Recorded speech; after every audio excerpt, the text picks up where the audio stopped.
rated M for mature. Across the sovereignty, from the ashes of New York to the loneliest, most barren corner of Damnation, nothing remains. Nothing. I'm Jacob Minkoff, lead game designer at Blue Omega Entertainment, and I'm going to tell you a little bit about the unique way we designed the levels for Damnation.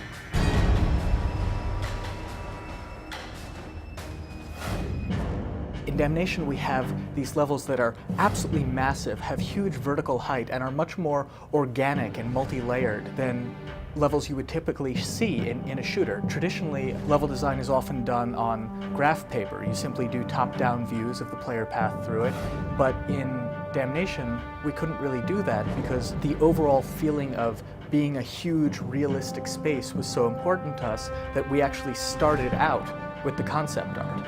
When we started the development of Damnation, we didn't realize just how much verticality was going to be needed. In the example of our first design for Boomtown, it was a very small area. We thought that, 6 stories would be huge.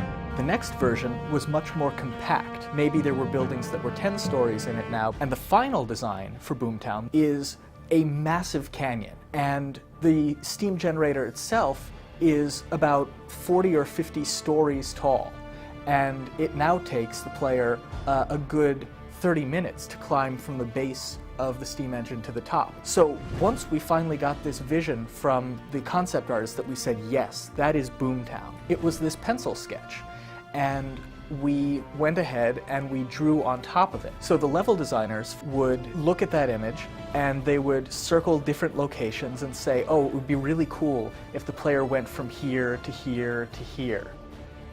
In the case of the mines in Boomtown, the mines were designed as this huge cavern with a spire going up the center of it, and all sorts of different buildings built into the cavern walls along the side of the mines. The level designers went ahead and drew paths on top of it, and they said, okay, well, there are all these cool elements in this image. Let's look at that and say, it would be really cool if the player had to climb into this building and had to get onto the rooftop.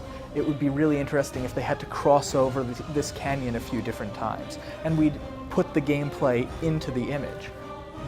I think that we really succeeded in our goal of bringing these epic artistic visuals to a much more mainstream shooter.